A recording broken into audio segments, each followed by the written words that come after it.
Bonjour à toutes et à tous, buongiorno a tutte e a tutti, c'est bien Vito Bombaca qui vous parle de la succession helvético-italienne au nom de l'association Mission d'Italie Genève qui vise le situation transnationale, binationale, italo-ginevrine. De sa relation font partie évidemment situation professionnelle et familiale qui sont menées par qui sont créées par toutes et tous les Italiens, les Italiennes et les Italiens et toutes et tous les Genevoises et les Genevois qui résident, qui sont domiciliés en Italie ou à Genève. Comme l'association est bien établie à Genève, nous nous intéressons surtout à cet espace territorial, à ces champs d'application spatiale. Pourquoi il francese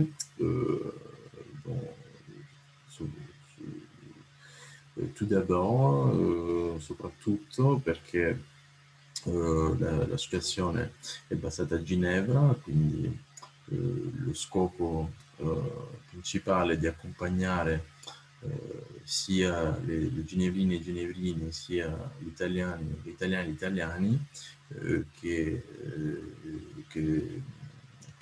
amerebbero, che mirano a integrarsi pienamente a Ginevra con sbocchi sia per origine, sia per famiglia, o per professione, o per investimenti con l'Italia.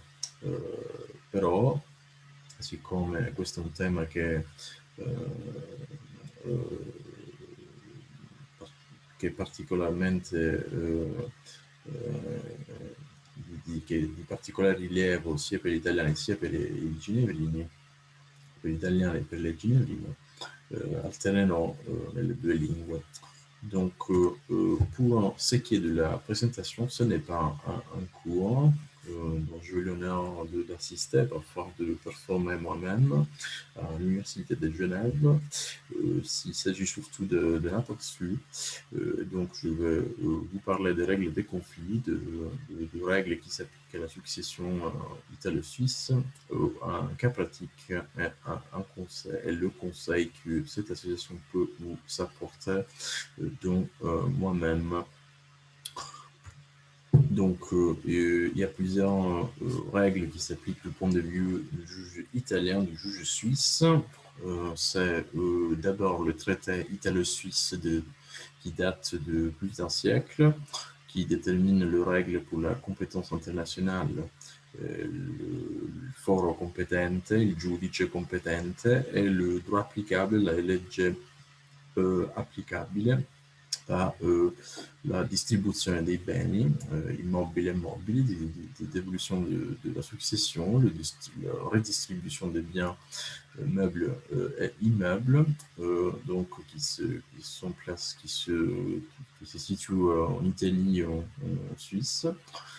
Et donc, c'est ces traités qui s'appliquent à celles et ceux qui possèdent une seule nationalité, donc pas le binationaux, les personnes qui sont suisses et italiennes, suisses et italiennes, aux Suisses aux italiennes et une autre nationalité, mais surtout ceux qui possèdent une seule nationalité, donc soit italien, soit italienne, soit suisse.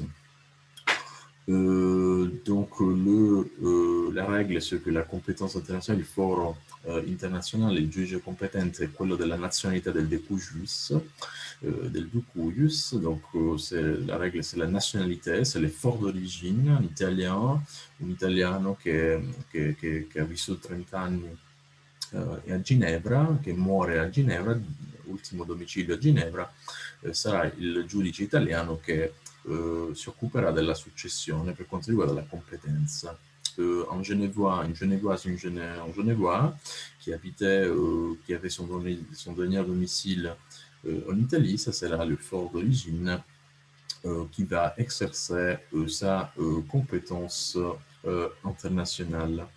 Il y a en cas des litiges, pourquoi? Parce que là, il peut y avoir des litiges après la succession. Ça concerné. Cela ne concerne plus le deux coups juste, mais c'est en cas de litige, c'est les derniers domiciles de point de vue de point de vue de juge italien, donc un Italien qui décède, un Suisse qui décède en Italie, de point de vue du juge italien, pour ceux qui est des litiges, c'est le juge suisse du dernier domicile qui s'occupe du litige. En italien qui décède en Suisse, c'est le juge italien qui s'occupera de litige. En effet, de point de vue du traité, donc il y a deux types de règles. Donc une règle cumulative nationalité plus dernier domicile interne, c'est-à-dire que la nationalité fait que le traité s'applique, il est comme je dis tout à l'heure, mais au niveau national, au niveau interne, du point de vue italien, c'est le dernier domicile. C'est-à-dire qu'un Italien des Milan qui décédait en Suisse, c'est l'effort italien en vertu de sa nationalité qui exerce la compétence internationale, et c'est le juge des Milan, tout spécifiquement, parce que c'est le domicile du point de vue du code civil italien.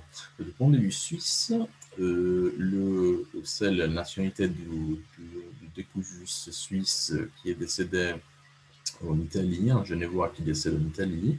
C'est le juge suisse qui exerce sa compétence internationale. Et ensuite, c'est l'effort d'origine interne. L'effort d'origine, ce n'est pas vraiment la même notion du point de vue du code civil suisse, mais ça peut être aussi les domiciles, en quelque sorte. C'est pour cela que je mis domicile entre guillemets. En tout cas, la règle est que, en cas hors litige, donc d'évolution des biens, c'est la nationalité qui s'applique au niveau international, la nazionalità, la cittadinanza più l'ultimo domicilio. Quindi Decuius milanese che muore in Svizzera, giudice milanese, giudice italiano e milanese rispettivamente che è competente. Du point de vue genevois, du juge genevois, c'est un genevois qui décède en Italie, c'est le juge genevois qui sera compétent du point de vue international, du point de vue de la compétence territoriale.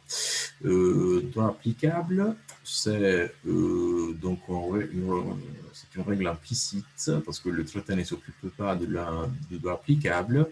C'est la jurisprudence respectivement suisse et la doctrine italienne qui nous disent que c'est la règle, donc il y a une sorte de règle d'un principe du parallélisme qui dit que c'est le droit applicable, c'est celui aussi de la compétence internationale, donc de la nationalité des couchus. En l'absence des traités, c'est-à-dire binationaux, comme j'ai dit au début de la présentation, et donc binationaux, certains un Suisse qui habitait en Italie parce que il a eu la nationalité suisse de Iure Sanguinis, qui n'a jamais vécu en Suisse, qui a vécu ailleurs, par exemple en Angleterre, bah, ça ne sera pas le point de vue du juge italien, ça ne sera pas les traités italo-suisses qui s'appliquent normalement, mais ça devrait être le règlement succession. Dans tous les cas, du point de vue du juge italien, si les traités ne s'appliquent pas, c'est le règlement qui s'applique. Du point de vue du juge suisse, c'est la LDP suisse qui s'applique, à la fois pour la compétence internationale et pour les droits applicables. Du point de vue, donc cette fois-ci, pour ceux de Saint-Fromont, ce n'est pas la nationalité qui s'applique, mais c'est la dernière domicile de Cujus en la résidence habituelle. Du point de vue du règlement, c'est la résidence habituelle, la dernière résidence habituelle au moment du décès. C'est pas la même notion que celle de l'articolo 43 del Code civile italiano. La residenza abituale è una residenza fattuale, non è veramente la dimora, ma non è il domicilio, ma è una residenza abituale che si del termine si identifica per via di un'analisi, di un'anamnesi, che io chiamo anamnesi in qualche scritto de ma plume. Je parlais de la science habituelle, et donc qui était aussi la thèse de mon doctorat, les sciences habituelles en matière familiale, donc en matière successorale. C'est une règle factuelle, donc ce n'est pas les domiciles italiens, les domiciles suisses. Du point de vue de la LDIP, c'est la dernière domicile. En revanche, pour cela, il y a une notion, une définition, quasi-définition dans la LDIP suisse.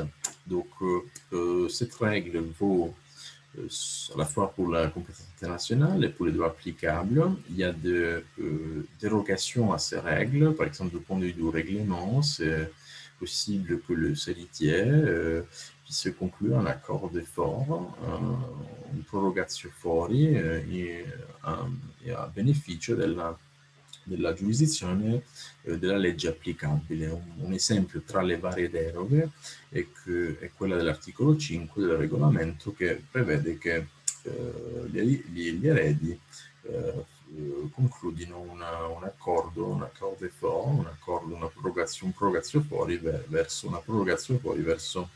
la legge applicabile. Per esempio, un italiano che è morto in Spagna, l'ultima residenza abituale dal punto di vista del regolamento, in Spagna è la giurisdizione spagnola, che è la competenza spagnola che si applica alla successione, immaginando che questo decuius aveva dei legami forti con l'Italia, più forti che con la Spagna, è la legge applicabile italiana quindi è la legge italiana che è applicabile. In quel caso lì gli eredi potrebbero concludere un accordo,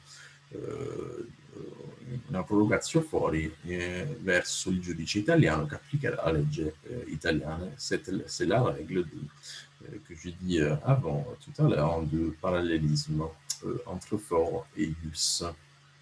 Il y a, du point de vue de la LDIP suisse, la possibilité aussi d'exercer une compétence du point de vue de fort d'origine, du fort de situation. Si je prends la LDIP suisse, donc la legge federale svizzera del 1987, che è questa, e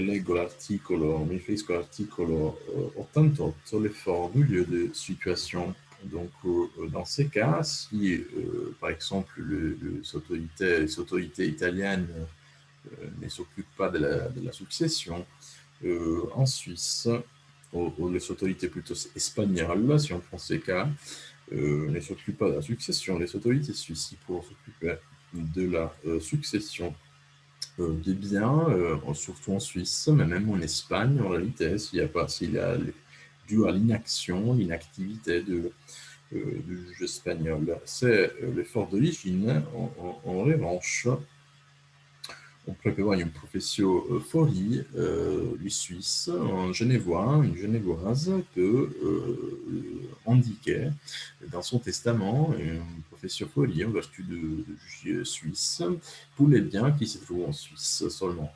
Donc c'est une profession fori restreinte au territoire, ou bien sous le territoire suisse. Quoique, toujours, l'inactivité des autres autorités. Donc, il y a l'histoire de la profession juriste qui est fondamentale. On peut déterminer, avant de décéder, du coup, juste peut conclure une profession juriste en vertu du règlement et de la LDIP à teneur de ces deux dispositions. Peut déterminer les droits de sa nationalité, d'une de ses nationalités ou de sa nationalité, afin d'éviter des conflits de loi, par exemple. Cas pratique, donc Piero qui habite en Suisse, qui vit en Suisse pendant plusieurs années, qui s'était bien établi, qui retourne en Italie, à Monopoli, une très belle ville sul mare, Et donc, il s'installe, chaque été, il s'installe parce qu'il vit. C'est aussi souvent le contexte de retraités italiens qui parfois retournent. Il y a beaucoup des citoyens des Pouilles à Genève. Donc, les derniers domiciles, c'est en Suisse, mais c'est l'effort italien, en vertu de l'article 17 du traité que j'évoquais tout à l'heure, avant, qui prévoit que c'est les juges de la Pugliese, de, de, de la région, en tout cas de Puglia, qui va s'occuper de la succession d'exercer la compétence internazionale. Pareil pour la legge applicabile che è determinata dalla legge di diritto privato internazionale italiano, che è la legge 218 del 95. Du point de vue du règlement de la LDP suisse, donc même scénario mais petite variante. Donc Piero qui avait vécu, qui est décédé en Suisse mais qui avait vécu en Espagne, qui avait acquis la nationalité espagnole. Donc il a quasiment pas eu d'effectivité des liens avec l'Italie. Ce n'est pas les traités, mais c'est le règlement du point de vue espagnol, la LDP suisse qui s'applique. Que nous n'allons pas de traités, que nous nous occupons surtout des Italiens de Suisse, de Genève spécifiquement. Donc, qu'est-ce que la mission d'Italie-Genève peut vous apporter comme conseil? Donc, d'abord, il faut penser à la prévention, la planification, qui est l'aspect plus important. Accompagnement, donc au point de vue administratif, parce que on peut vous indiquer tel ou tel notaire si vous souhaitez conclure un testamento che non sia olografo, in maniera sempre più pratica si conclude un testamento con una professio iuris dal notaio, et nous on peut vous aider, on peut vous accompagner aussi vis-à-vis de l'information, donc tout ce qu'on vient d'évoquer, les règles, par exemple pour identifier votre dernier domicile, votre dernière résidence habituelle, vu que l'une ou l'autre peut influencer les règles qui s'appliqueront à votre succession, et aussi la coordination administrative entre les notaires, par exemple tout autre intermédiaire ou toute autre autorité qui pourrait entrer en matière sous votre succession. Médiation, parce qu'on peut prendre en considération aussi la situation des héritiers, de legs, de la SLV héréditaire, de tout ce qui est situation familiale, juridique, parce qu'il y a toute une série d'éléments, des formes, des validités, à la fois du testament, de la professiophorie, si elle est possible, mais c'est là, ça touche plutôt enfin spécifiquement les héritiers, mais ça peut être aussi, comme on l'a vu tout à l'heure, du point de vue de la LDIP, sinon une profession juris, qui est évidemment très importante, et sinon la coordination du point de vue juridique aussi, c'est la litispendance, éviter la litispendance surtout, voilà. Donc on peut vous fournir ce type d'accompagnement, déjà c'est gratuit parce que la mission d'Italie-Genève, c'est une association à but non lucratif, donazioni, che riceve donazioni private o sussidi da parte de l'autorité. Donc c'est essentiellement gratuit pour les membres, mais aussi pour celles et ceux qui ont besoin. Mais évidemment, on souhaiterait surtout s'accueillir dans notre petite maison. Et donc, post-mortem, il y a toute une série d'autres questions qui se posent. Donc, déjà, l'acceptation des biens, le bénéfice d'inventaire, sinon, la liquidation du patrimoine, il y a toute une série de mesures conservatoires qui peuvent s'appliquer de la part de forts compétents, parce qu'un Italien, milanais, on revient au sexe précédent, Piero qui décède en Italie, qui avait des biens en Suisse. Il y a toute une série de mesures conservatoires, même si les foyers italiens incompétents, toute une série de mesures conservatoires qui peuvent s'appliquer en Suisse. Et pareil pour les biens en Italie. Donc, aussi, post-mortem, avec les satellites, tout ce qui est contact avec les satellites, comprendre, déjà identifier un peu le domicile, par exemple, des couches, mais aussi des célitières, éventuellement, du point de vue administratif, comment conclure un accord du professeur Fori. Après, donc voilà, la taxation, c'est pas vraiment, nous ne nous occupons pas vraiment de la taxation. On peut aussi vous aider, vu que c'est en lien avec la succession, avec quelques conseils, sachant que la taxation, c'est aussi, ça peut être complexe. Parfois, c'est la soi-disant taxation internationale qui s'applique du point de vue de la licence fiscale dernière. Licence fiscale, sinon c'est la taxation nationale, locale, qui est surtout sur les biens, au lieu des situations. Parfois, il y a des soucis aussi de double imposition, donc, qui englobe aussi parfois l'Italie. Parfois, il y a des conventions binationales, donc il faut prendre en considération tous ces éléments. Point de vue juridique, c'est la conciliation,